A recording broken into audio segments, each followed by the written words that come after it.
Hello, everybody, and Happy New Year. I don't know how long we can say that for into the month of January, but I'm still rocking it here. Welcome to the first episode of our brand new series within the podcast. So, as Hannah and I mentioned last year, we wanted to rethink how we do the podcast a little bit, add a little bit more structure to our sessions, and also ensure that it's really easy for you guys to navigate and find things and educational experiences that are relevant to you within the podcast. So we've decided to start series of webinars that are focused on specific topics that are going to allow you to hone in on the areas that are important to you. So if you're just interested in copywriting, we're going to do some bits about that later in the year. So that's the thinking. So this is our first episode, and our series is all on the subject of transformation. This is called From Training to Transformation, Redefining L&D's Role. And in this first episode, I am joined by Derek Mitchell, who is probably one of the most interesting people in our universe when it comes to people analytics and using data and analytics to drive better outcomes from learning and people functions. So Derek is an analytics partner at Novo Nordisk, and him and I had a really interesting conversation around how we can use data within the learning function, not just for things like identifying needs and training needs, but also how we can personalize our marketing communications, how we can measure impact as well. Derek also explores how we can move beyond traditional metrics like the old course completions and the bums on seats, and has some very, very interesting predictions and forecasts for the learning industry as a whole and some of those perpetual challenges that we continue to experience around learner engagement and new technology that's emerging, such as AI. I, for one, had a fabulous time talking to Derek. I absolutely loved this conversation, and I hope it really kickstarts this process in your mind of transformation. How do we go from a training production engine to something that is a key business driver within our organizations? This is the first step. Understanding data, using data, and Derek introduces that perfectly. So without further ado, let's dig into the podcast.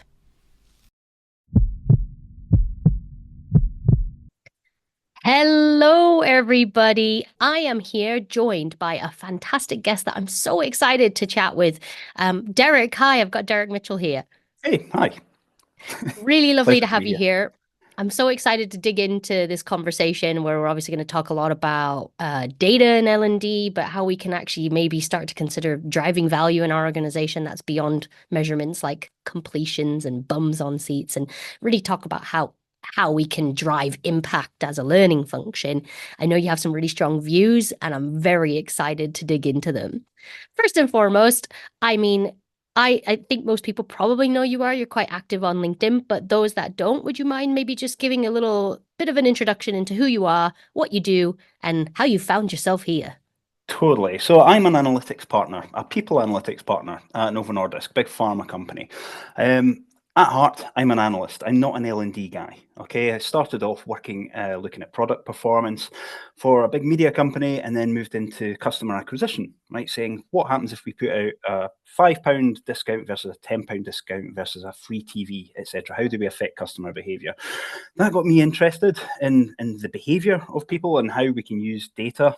Behavioral science to essentially manipulate them to their benefit and to our benefit. So I moved into banking, where I ran a number of behavioral experiments. What happens if we're having a web chat with a customer and we stick out our tongue in an emoji, or we wink at them with an emoji and what have you? How does that affect their behavior? What does it do? Then I fell into people analytics, having that background and interest in behavioral science. So looking at L&D, lots of companies spank huge amounts of money on training people to do stuff, but they don't know what they get back for that money. So I was brought in to companies to try and understand that. And now I'm in a people analytics role, so I'm sitting across all the people data in a huge multinational company, looking at talent attraction, learning development, employee listening, rewards, all of that stuff. Love data, Wow. essentially. Amazing. And you know what? I didn't even, again, most of us end up falling into the L&D industry. I don't think we wake up or even when we're picking our degrees and things and go, I want to be a learning and development professional. I want to work in people Totally. development. I think we mostly don't even know it exists, but I'm the same. I kind of fell into this, but it's wonderful to hear more of your kind of almost even a kind of a marketing background in some ways, like the depth and breadth of using data to influence people's behavior to my Well, mind is very people are marketing people, oriented. whether they're customers or they're employees, right? We've all got motivations, we've all got interests, and we can all be nudged towards doing things. So Yeah, yeah, it's the absolutely. same. Marketing and L&D are best bed buddies. I agree. I agree. I think, we are really trying to accomplish the same things, get people to know about things they don't know about and get them to Yeah, do things they maybe don't necessarily want to do. So, totally. okay, so you eat, sleep, breathe, live, love data, live, laugh, love data. So, talk to me a little bit about what data means in L&D. Obviously, you've got a broader view, which is Hmm. people, and I would expect that maybe eliminates some of the key issues that L&D typically experience with data silos and stuff being housed in other parts of the business.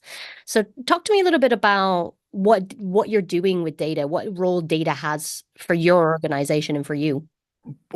If we focus in on the L&D aspect, okay, data for me has three uses in the L&D area. Okay, one of them is about identifying proactively what people need. Okay, so traditionally in L&D, what we'll do is we'll have a function sitting there, and someone senior will say, "I think we need to train people on X." Phones up L&D. Yeah, we need a course on X. People build a course on X, and then that's it essentially, right? They say, "Did you enjoy the biscuits? Was the trainer wearing a nice dress?" All that sort of stuff. But actually, we've got huge amounts of data on our people. Okay, we know what their jobs are. So we know the job descriptions. So we know what skills they should have. Okay, we know what positions are open in the business. So we know what skills people need. Okay, we can use all of that data to say, okay, what do we need to train people in, regardless of the highest paid person's opinion. Okay, what are people saying they need training on, or what can we infer that they need training on? We've got people's skills, right? We ask people, what are you good at? What are you not good at? Okay, we've got a huge database of skills. So all of that stuff can tell us what people need. And again, just the performance. Okay, if we see team A is performing poorer in whatever functional area than team B, L&D should be using that data to say, actually, we can jump in and we can help team A or team B, whoever needs it, okay, rather than waiting for the business. So proactively identifying training needs is one use of data. Then the other use, of course, is once the training stuff has been built, we need to get people to do it. Because frankly, when people come into their jobs of a morning, right, some, if they're in salaried roles for big companies, they might have their eye on their bonus, and that's not going to necessarily, they're not going to be motivated by stopping what they're doing, stopping being productive to go and look at a course. Okay, so we can use data in marketing. Okay, getting the messages to the people who need it. It's one thing knowing that people need a thing and then designing a thing to meet that need, but we need to talk to them about it, and we need to Yeah. personalize those communications, right? So we use data in marketing there, and also personalization within the course, right? It's one thing opening a course and it says, "Dear colleague," whatever, right? How about, "Hi, Derek"? Right. The simplest data point, use people's names. So we do that, and then of course the third area we use data is in measurement. So we've identified a need, we've built a thing to meet that need, and we've told people about it. What did it do? Right? Did it Mhm. change the behavior? Has it changed the culture? Has it changed the performance? Have their skills grown? Have their human networks expanded? These are all things that we look at. So yeah, all the way through the life cycle, data is there to identify the need, and it's there to measure the impact. Make sure we didn't waste our time, essentially. Yeah, absolutely. And I love that it's interwoven with every aspect of L&D, and it isn't just a case of something we do for measurement purposes at the end. It's actually, it helps inform everything that we do, and that those insights are crucial. I'd like to unpick each of those steps with you, if that's okay, because Of course. the first piece, when you were talking about, we've got all this people data, and we know what jobs they do, and we know what skills therefore they need to have. Was this data present when you joined Novo Nordisk? Because I would expect a lot of people listening will go, I don't have that data. So they'd have to undertake a very gargantuan process around skills mapping, capturing that data, aligning that data. Is this just a task that has to happen? So this is one of those things. It's as difficult as you want to make it. Okay, if we just start off with people's jobs and job descriptions. Okay, that data exists. That exists in all companies because you know what? When we hired people, we put up job descriptions to say, hey, we've got a vacancy. So we've got that data. We know what people are supposed to be able to do. Okay, and then we can measure them against what they're supposed to do. One of the data points we use quite heavily is skill stuff. Now, we use Degreed to capture people's skills and they self-rate themselves on those skills. But it could be as simple as just a survey that goes out to everyone saying, list 5 things that you are good at, 5 things you want to get better at, okay? And then just pull it back in, right? Look at those results and say, okay, do we have groups of people? Are women over-indexing, for instance, in terms of, senior exposure or whatnot? Are men over-indexing in being selfish guys, whatever? you know Yeah. that's a really simple data point to get. I mean, there's more advanced data points we get. If we start looking at performance data, then if we think about a huge business, right? People who work in finance might have 20 different metrics, right? And those metrics are going to be different to people who work in manufacturing, who are going to be different to people who work in marketing, who are going to be different to people who work in analytics, etc. So, we have to be quite cute about what metrics we try to chase. We can't get everything all at once. But it does all exist in the business, right? Yeah, absolutely. And I think it's understanding where to get it from too and starting small. I think sometimes I personally see a very extreme reticence in our industry in terms of gathering and utilizing data to inform what we do, to build better learning strategies, to improve our marketing, but to also, enhance our learning products to ensure that what we're offering our solutions are actually aligned with the business and people. Do you have a view on why we don't use data? Is it just because it's damn well hard to do, or like you said, is it because we're making it bigger than it needs to be, and maybe we should start small? We should start small, right? And it's really easy to start small. And actually, it's diminishing returns. Okay, if you get the right data set to start with, you can do huge amounts. But ultimately, there's 3 reasons I think we don't use data very well in L&D. Okay, the first reason is that people in L&D are quite creative people. Like you said at the start, right? People don't wake up in the morning or start their careers and say, I want to be in L&D, right? They tend to fall into it, having worked in other functions in a business. And they've got there because they're creative and they like working with PowerPoints or doing animations or seeing how people think, okay? For people who are really creative, data can seem a bit boring if they don't understand it, right?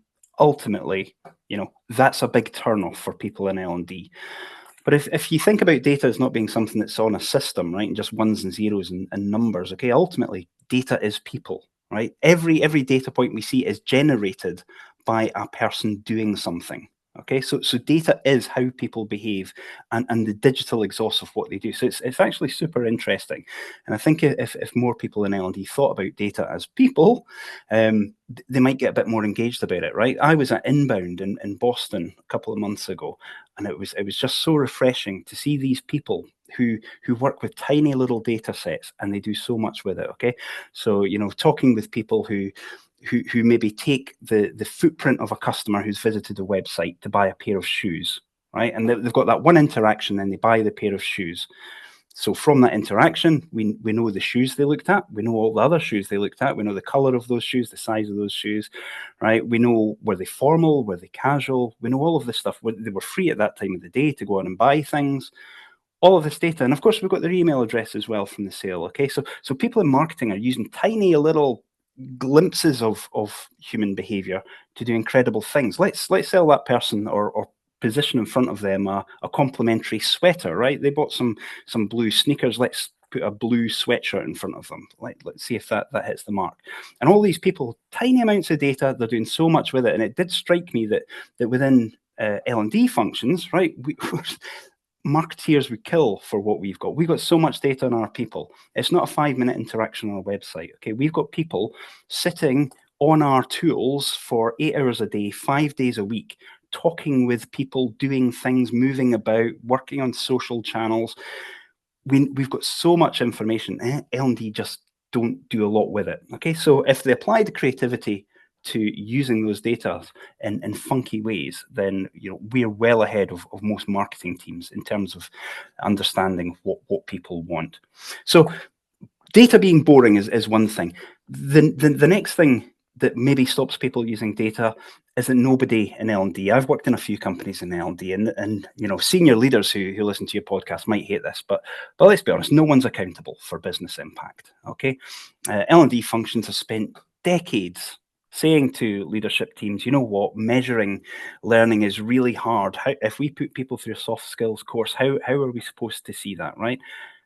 Businesses have now stopped asking L&D functions to justify themselves. What L&D senior leader is going up at their annual review and saying, for my objectives next year, I want to be personally accountable for demonstrably driving sales by 1%. And that's my function, and I own that. Nobody's doing that, okay?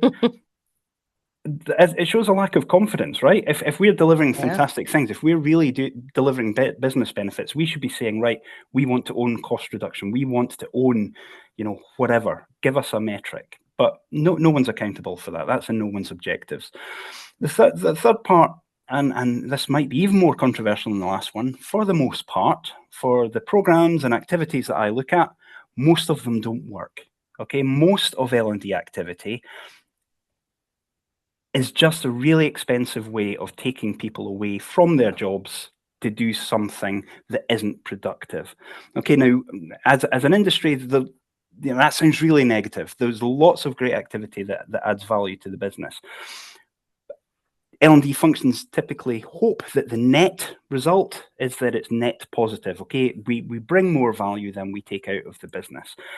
But if we don't measure it, then we don't have to worry about it, right? So in many cases, ignorance is bliss, right? We think we're doing good stuff. No one's asking us to justify ourselves. Data's a bit boring, so let's do some fun courses. That's where I see it as a non-L&D person looking into L&D functions. And this isn't, I'm not talking about my current company. This is across companies, right? Yeah. Oh, we see very, very similar things where I think L&D doesn't really know, like when you were speaking, I was just thinking, what is the purpose of a learning function? What is our role? Like when we've done discovery work with clients and, we're looking at building out marketing strategies and learning campaigns, a part of that is understanding the learning function and what their value prop is or their brand and who they are and their identity within the organization. We'll often ask them, what's your ultimate goal as a learning function? And the blank faces never fails to astonish me because it isn't as rudimental as we want to help people learn or something really saccharine like I want to enable people's lives and empower them. And there's got to be something around this business link that is just deeply missing from most learning functions. We don't know how to build value into the business, like you said, because people aren't asking for it, because we don't really know how to capture and leverage the data that's available to us. It really does create an interesting question around, is L&D necessary? Is that something that we need to, for example, I've just been reading through the World Economic Forum's Future of Job report. Just came out this month. I don't know if you've read it. It's very, very long. I only read the bits that I thought pertained to L&D. But according to that, reskilling, upskilling, very crucial to business transformation. Skills gaps are a major blocker for business transformation. Their output, over like 1,000 employers that they spoke to, said that investments are increasing in L&D. That's not what we're seeing. We're seeing what you've just described, where businesses don't understand the value of L&D. They've stopped asking L&D to prove its value. And so what's happening? Restructuring, budget losses, loss of headcount. It's an interesting dynamic, isn't it? So if we are not really capturing this information and taking the initiative to actually prove our value through things like data and people information, we're losing the foothold that we have, which is small anyways. Totally. And I think this is a realization that's starting to work its way through with the people in L&D I speak with. You know, if we look 2 years ago when we saw ChatGPT come in, it was really clear, you know, within a couple of weeks how disruptive that could be for L&D. And then you know, you sit and having lunch with L&D people and they're like, yeah, but it'll never, you know, be able to do what humans do. It will never be able to create a course. It will never be able to coach people. Right, so I'm sitting there thinking, no, that's exactly what it can do. That's exactly what it will do. Now, my predictions were it'll do that in about 6 months. It took about 9 months for us to get there. I'm always optimistic in terms of how fast things are going to change, and then of course it meets the reality of big corporate world, and there's what's possible, and then there's what actually drips through, right? But I think this year coming is one where people are actually going to really start thinking, you know, how do I justify myself in the business now? There's going to be some existential thinking going on. Absolutely. It's an identity crisis that needs to be addressed for sure. So let's go back to your 3 stages. So we've talked about the data that we have available and understanding our people more through data. That's one of the key ways that we can use data. A bit later on, I'll pick up with you maybe on some of the data points that you use or things that are particularly useful, but you have touched on some of those. So let's move on to that second piece, which is actually marketing of the stuff. So you've used your data points to actually build learning products that make sense, that people want, that they need, that the business is aligned with. They need to know it exists. They need to know where to go. They need to understand the benefits. So how are you using data in the kind of marketing and communications aspect? Totally. So we run A/B tests when we send out comms, and just for anyone listening who doesn't know what that is, okay. So traditionally, when started at Novo Nordisk, if we had a sales course to go out to salespeople, we build a sales course and then we email 20,000 salespeople to say, hey, here's a dear colleague, here's a course on sales for you to do, right? And they'll get that thing, and most people ignore it. Having spent 30 seconds on there, you know, 20,000 people, that's time times money, etc. So what we wanted to do was start using segments, okay, to talk to people personally. So we use their skills, okay. If we've got a sales course that's going out, we'll say, okay, who's said that they are interested in sales? Okay, of the people who said they're interested in sales, who has said that they're not very good at sales? Okay, this is aimed at managers, so people who are interested in sales who are not very good at sales, who are sales managers. Okay, instead of emailing 20,000 people, we're going to email these 14 people, or you know, these 200 people, or whatever, that message. Now, it's not that those 200 people get the same message, right? Because it will hit with some. For others, it might be like, yeah, you know, well, I don't like the subject line of that email. I'm just going to delete it, whatever. So when we send out emails now, we send out multiple versions. Okay, this is our A/B testing. So if we were sending out, for instance, a sales course for female managers, or you know, it's aimed at getting more females through the leadership pipeline within our business. Okay, but let's send out an email where one of them's got a picture in it, right, of a really strong professional looking woman carrying a laptop, right? And let's get another version where it's a guy with highly polished shoes carrying a briefcase, right? And we'll send out those 2 emails to a subset of our population, and whichever email or whichever format gets the most click-throughs to the course, gets the most engagement, everyone else then gets that version of the email, right? So that's an A/B test, is where we put different subject lines, we put different content in those mails to see what's most engaging for people. Now doing that, you know, using the data, it used to be we send out lots of emails, disturb lots of people, they weren't interested, and sign-up rates were really low. When we started personalizing it, right, actual people signing up increased by 6 times, right? So it was 6 times as many people. From emailing less people, we were getting 6 times more people signing up for things. And that's because we were talking to them like people, right? It wasn't a dear colleague, it was hi Derek, or hi Derek if we know you like informal conversation, or dear Derek if we know you like formal conversation. And there's ways to identify that across people. You know, changing the content in it because you've been in the business for, you know, X amount of time doing Y role. It's just, you know, it's basically a mail merge of different text for different people. Personalizing it made a huge difference. So That's one way we use data in there to Yeah. drive our marketing campaigns. And I'm not surprised to hear those staggering results because I think sometimes, and many marketing functions are just as guilty of doing this as L&D are, where it is, I'm just going to send everybody it and then, throwing shit at the wall and seeing what sticks Yeah. essentially is the strategy there, right? And yeah, you'll get some conversions, but it's not gonna be really valuable. And I think that personalization piece, that segmentation piece is super interesting because obviously we focus a lot on personas, which is more around that kind of brand messaging piece. How do we pull out the pain points of people? How do we get them started with learning? And that is where personas are really crucial in understanding those pain points and those behaviors and the benefits, the ROI of investing time in learning. What you're doing is more almost what people who are at the past the awareness stage, they're kind of more in the middle of the funnel, and therefore you can have these more kind of transactional personalized communications. You said you're interested in this, so how about this? Kind of what you were Yeah. describing with the inbound event as well. So I think that's, what an incredible way to use simple data points.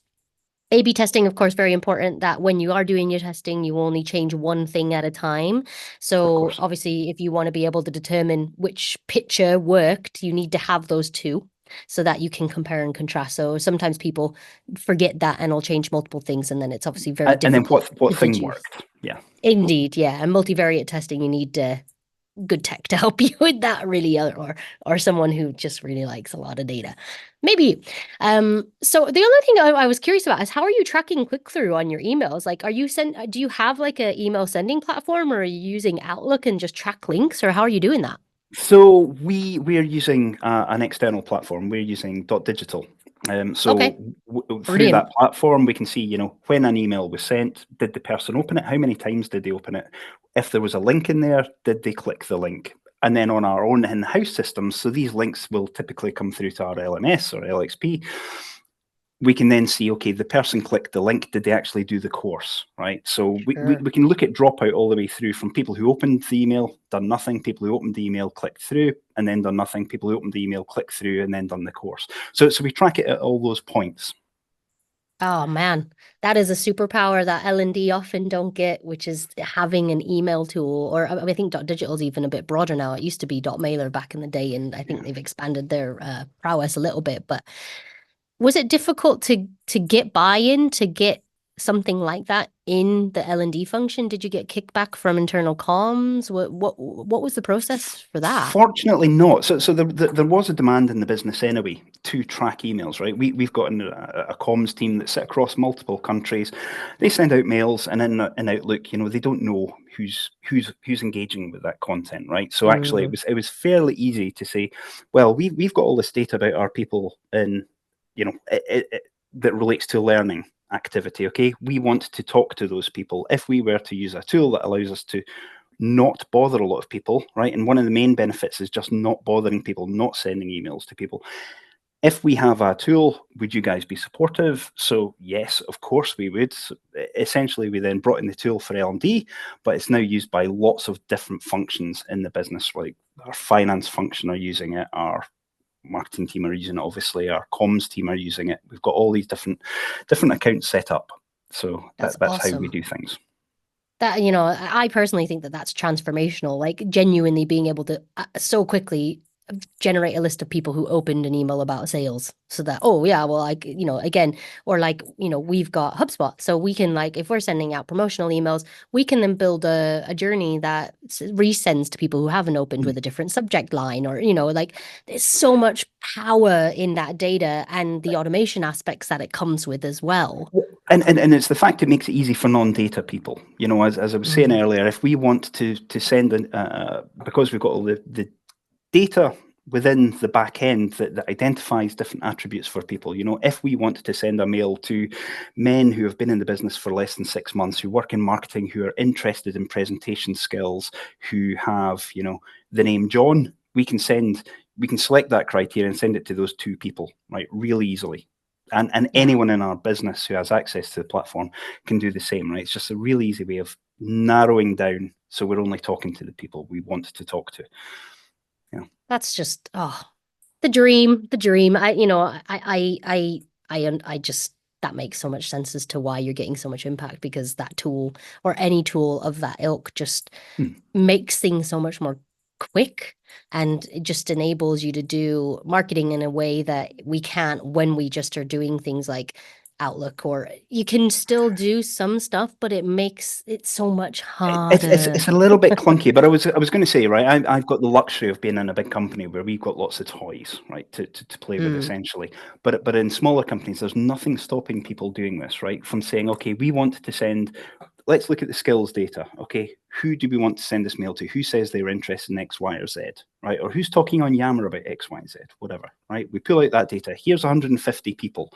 Okay, let's send 75 of those people this, 75 of those people that in Outlook, right? And we know who we sent it to, and then we know who signed up. So even though we don't see them clicking on buttons, we know what proportion of people we sent it to. Yeah, exactly.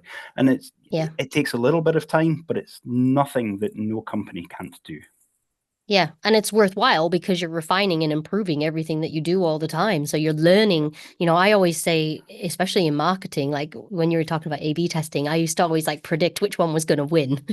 And I was always wrong, because I think that's the beauty of it, is we can't predict our audience's behavior. We need data to inform how we build, how we create, and how we iterate and evolve all of our efforts. And it's so much more fun than sitting at a table, right? You've got two people with an opinion saying, I think the email should look like this. I think the email should look like that. Okay, who will pick one and we'll send it out. Okay, that's how most businesses do things.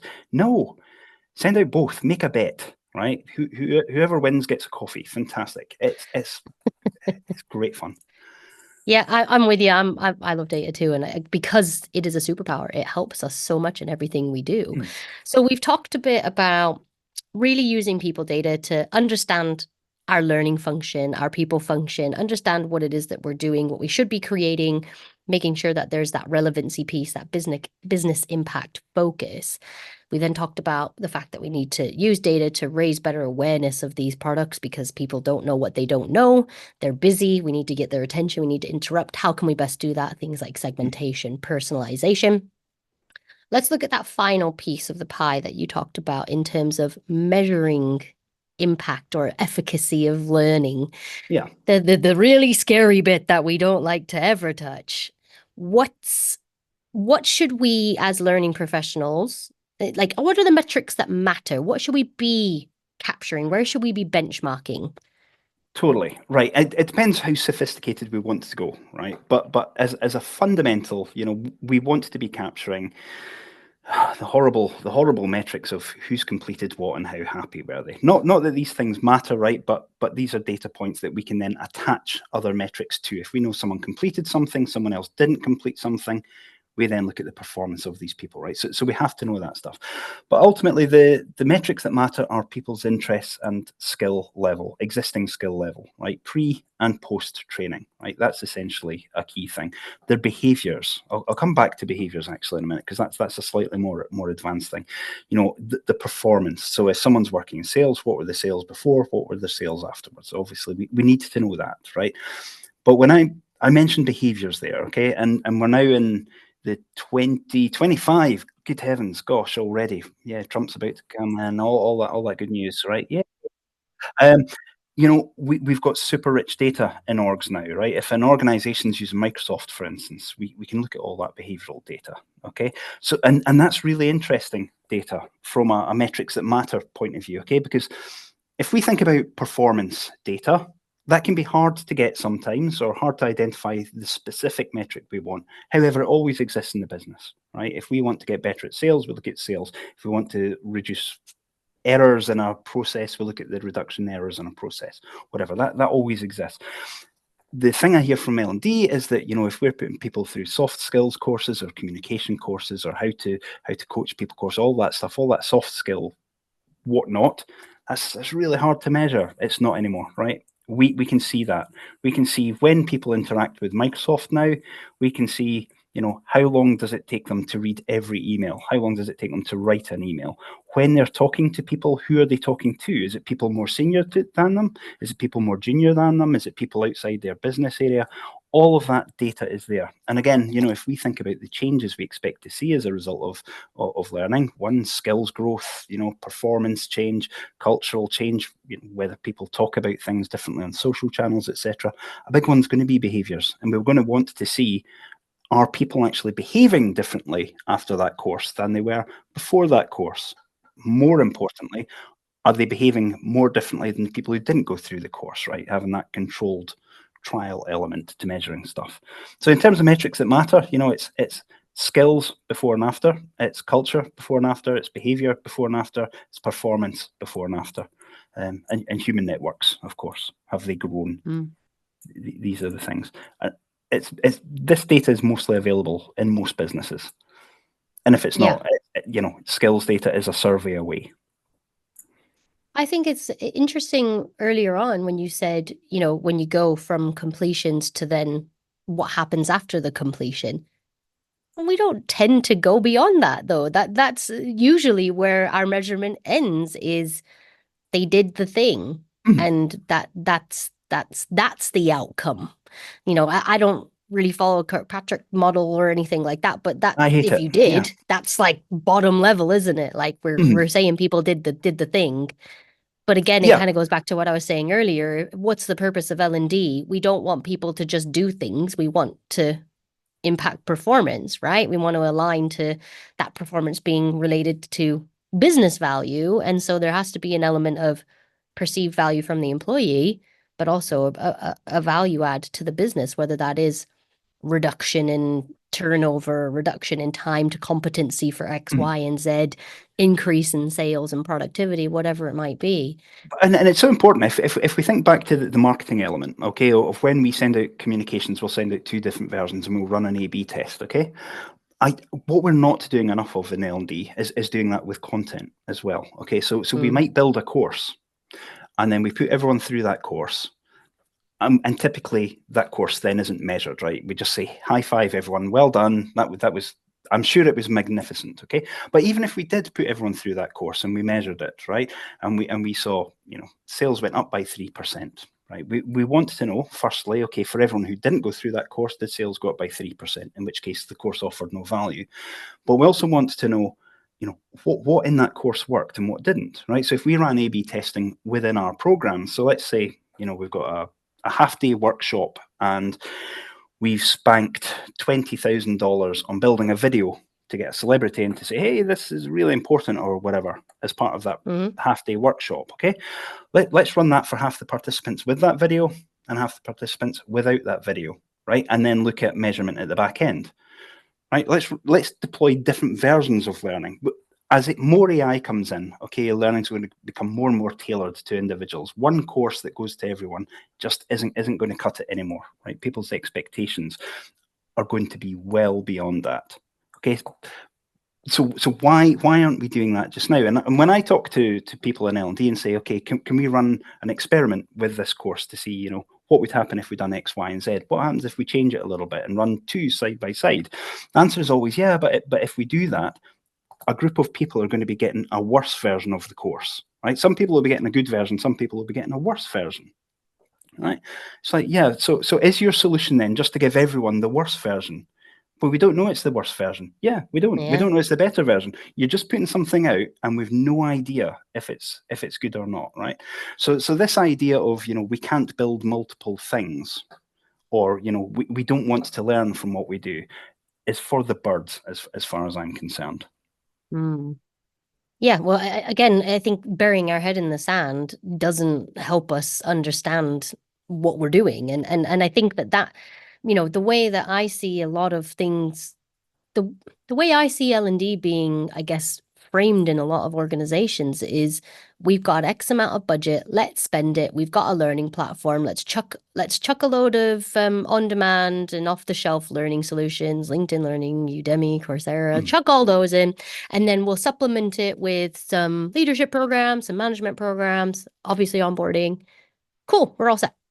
And the reality is, again, it comes down to me, like, who's that for? Like, how is that all linked to anything from the employee's perspective? Like, here is all of the things in the world that you could ever want to know. Oh, cool. I spend 20 minutes scrolling on Netflix at times trying to determine what it is I want to watch next.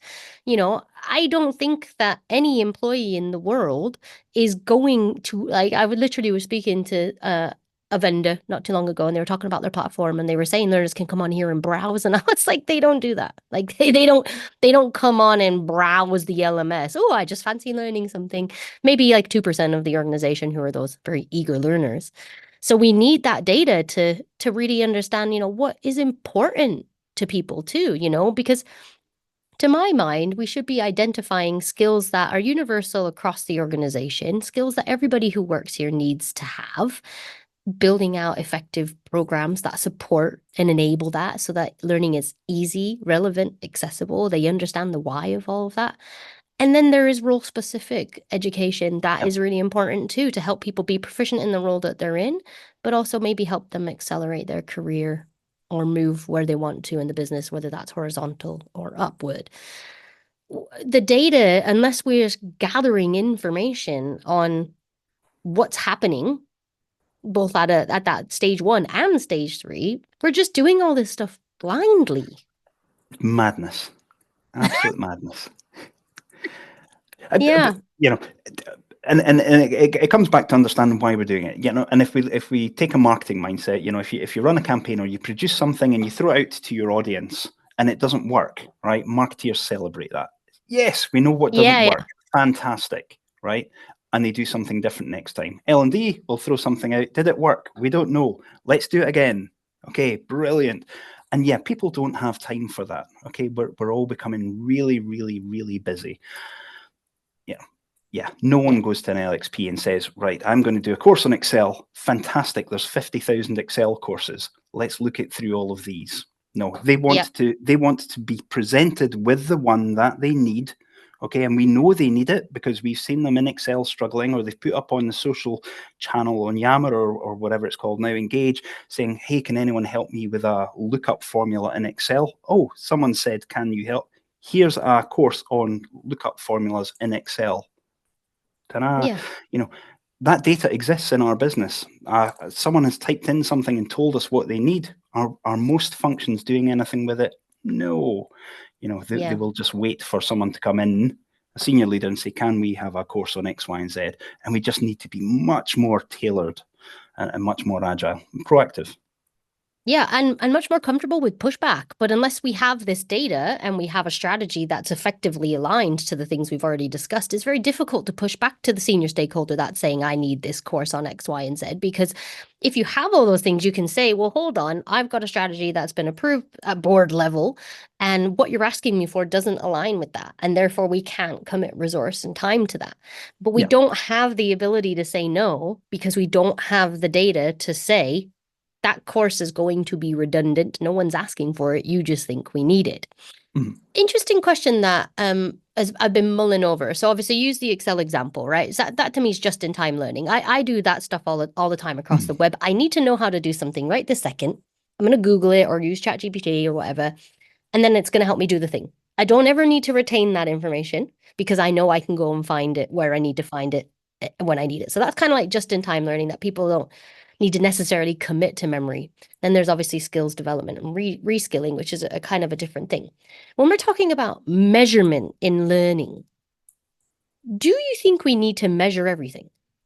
No, we need to measure things we're spending lots of money on. Okay, so if someone watches a short format video in your example to say, how do I do this thing that I need to do just now, it doesn't matter, right? It matters for the individual that they can do what they do. If we're spanking $1 million on a program, yeah, that's worth understanding, right? If we want to, yeah, no, I mean that's fundamentally it comes down to how much. So when we measure stuff, okay, there's different levels of effort we can put into these things, okay. So some things we don't want to measure at all because frankly it doesn't matter. It's one person doing one thing for one task. Fine, if they're happy, they're happy. If we're doing a program or a course, right, how much effort do we want to put into this? And that depends on how important it is. If it's not very important, but we do want to measure it somehow, anecdotal feedback is fine, right? Just, did you find this useful? What was good about it? All that stuff, right? That's anecdotal evidence is cool. If it's slightly more important and we want to justify a bit more spend, perhaps, then just doing a trend analysis of saying, okay, what was the performance of the people before, this group of people before? What was the performance of this group of people afterwards? Did it increase? Yes, it did. Was that down to training? Probably, maybe. We can see it's gone up a little bit, right? That's a bit more involved to do than anecdotal evidence, but it's still not a tricky problem to solve, right? It's just looking at a metric for whatever the course was supposed to affect. But if it's super important and we're going to say, right, are we going to invest huge amounts of money in this area or do this for a bigger population, all that stuff, then we want to do a controlled trial, right? Which is say, let's give it to some people, let's not give it to some people who need it, right? Or let's give it to some people who need it, let's not give it to some people who need it. What was their performance before? What was their performance afterwards? Controlling for other factors that might affect it, making sure people in those groups are the same. Can we say that any improvement was down to training? Yes, we can, right? We can say with 95% confidence that is as a result of the training and not as a result of the weather changing or time elapsing. So we don't have to measure everything. And everything that we do measure doesn't have to be a controlled trial, yeah? But we do have to think about what are we doing, and ultimately, if we don't know what we're doing, if we don't know what we're trying to affect, if we don't know if we're trying to improve skills or what skills specifically, or we don't know what business metric we're trying to improve, or we don't really know what behavior we're trying to change, we probably shouldn't be doing it, right? We should just be saying no. Sorry, any money we spend here is likely just to be money down the pan. Why would we do that? Saying no is the best value people in L&D can bring the business a lot of the time. Yeah. And even things like, training needs analysis, that type of thing. I find that really problematic because it's kind of like the issue I have with the word learner. It's quite pregnant. It infers that there is a need for learning. Learning is the solution to the problem rather than, I suppose, more organically looking back, taking a step back and trying to understand, okay, if this is a business problem, how could learning support that? Is learning needed to support that? I think unless we're really understanding what it is the business is trying to accomplish, we will always end up in this kind of aimless, meandering role where we're just serving learning opportunities blindly because we don't really know what it is we're trying to attain. And furthermore, even when we are building out training programs, blended programs, leadership programs, whatever they might be, we're not benchmarking. So we're not saying what was happening before this happened. So there is no, you haven't drawn your line in the sand. You don't know how far you traveled, if you traveled at all, if you went bloody backwards. It puts us at immense risk because, of course, we are blind. And even if you're saying, leadership aren't asking for you to evidence it anymore, we're seeing that L&D is losing value perception because it is losing a foot at the table. It's losing its stronghold, what little it had in businesses. Yeah. And to prove that value, we have to get right up front before any work takes place to understand it is a problem and how we're going to solve that problem, right? And we use data to do that. I mean, the biggest bugbear of mine is, and we've built a bot to now deal with this stuff, is people come building something, taking a demand from the business, going off building something, delivering it, and then coming to me afterwards and saying, can you tell us if it worked? Right. Oh, well, what was it? It was a course. Okay, what was it supposed to change? What business metric? We don't know. Can you tell us? No, right? Can we look at everything and see if something changed? No, we can't do that. It's just that lack of understanding, the clarity up front of why are we doing what we're doing, right? What are the needs of the people? If we ignore learning platforms and we ignore all that, this is a people business, okay? We've got people who need something. What do they need? Well, let's use data to identify that need, right? And let's talk to them to understand how they want that need delivered. Or if we can't talk to them, right, let's use the data points to see what channels do they interact with, right? Historically, are they more into videos or podcasts or whatever, all of that stuff, right? And working from there, understanding the problem you're solving, work it through. And then at the end, you can see, did that thing change? Right? There's no use coming in at the end and saying, We've done all the fun stuff. Data, can we get some data? Because the answer will be no. No, there's no point. Absolutely. And you run the risk of not having the data to measure anyways, right? You know, I mean, like I always use Google Analytics as a great example. If you don't have that installed on your site or your platform or anything, you're not collecting data. So you may as well collect the data. And when you need to use it or you want it, at least you have it rather than trying to errantly find it once you've decided it's something important. So Totally. this has been such an interesting conversation. I love your view on how important data is really in order to ensure the longevity and success of any people function, really. I think, you know, this is kind of the message. One final question for you. I'm just conscious of time here. Yeah. What's your, obviously, I know you have a broader view than just L&D, but most of the people who listen to us are, well, they're in people functions as well. I expect it's a predominantly L&D. We should probably get some data on it. You know, it's mostly an L&D audience, but likely people, HR and the such like. What's your prediction for the next year or two in the L&D space in particular? I know when we spoke previously, you had quite a strong opinion on where you think this industry is going. It'd be interesting to hear what you think.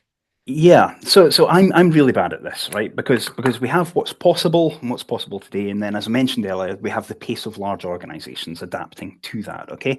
And also the pace of technology is now moving super fast. But ultimately, I think the second half of this year, okay, and this will be completely foolish in the second half of this year, I think that people working in L&D are going to start realizing the existential threat from AI. Okay, I still don't think it's kicked in properly yet. Okay, and second half of this year, AI coaches are going to be the thing. So some companies are already developing as third-party suppliers AI coaches. Okay, these can be developed in-house now really cheaply and easily. I woke up just before Christmas in the morning. I was getting loads of phone calls from people saying, how do we measure stuff, right? Because they're becoming more accountable now. You know, they have to prove their value a bit more in our business.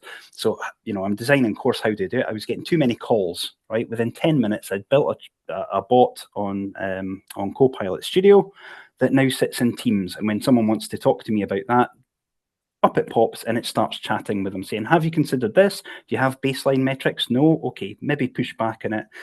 Okay, you do have baseline metrics. Here's some metrics we recommend. Tell me more about it. It has that conversation. It'll come up with, you know, a plan of how to run a controlled trial or gather anecdotal evidence, whatever.